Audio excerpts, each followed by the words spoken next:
চরমোনাই সরাসরি শিরক করে, সরাসরি। জামায়াত ইসলামের লোকজন যথেষ্ট শিক্ষিত, পড়াশোনা করে। একমাত্র পড়াশোনা করা রাজনৈতিক দল যদি থাকে সেটা জামায়াত ইসলাম বাংলাদেশে। ভেদে মারাফত পড়েন, পড়ে তারপরে সিদ্ধান্ত দেন যে চরমোনাই যারা নেতৃত্ব দিচ্ছে তারা শিরক করছে কি করছে না। আপনি যদি হাত পাখা পুস্তিকায় ভোট দেন তাহলে ভোটটা পাবে আল্লাহর নবী। প্রধানমন্ত্রী শেখ হাসিনার কপালে নামাজের দাগ দেখা যায়। তা আমি প্রশ্ন করলাম যে আপনার কপালে তো নামাজের দাগ দেখছি। হুজুর, আমি 7 বছর বয়স থেকে আমি নামাজ পড়ি, কিভাবে?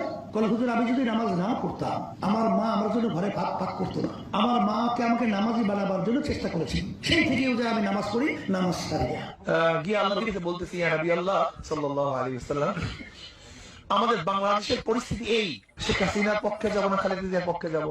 আল্লাহ নবী বলতেন, যা তাহলে কি করবে, যেহেতু বড় দুইটা দল, তোরা সব শেখ হাসিনার পক্ষে যা।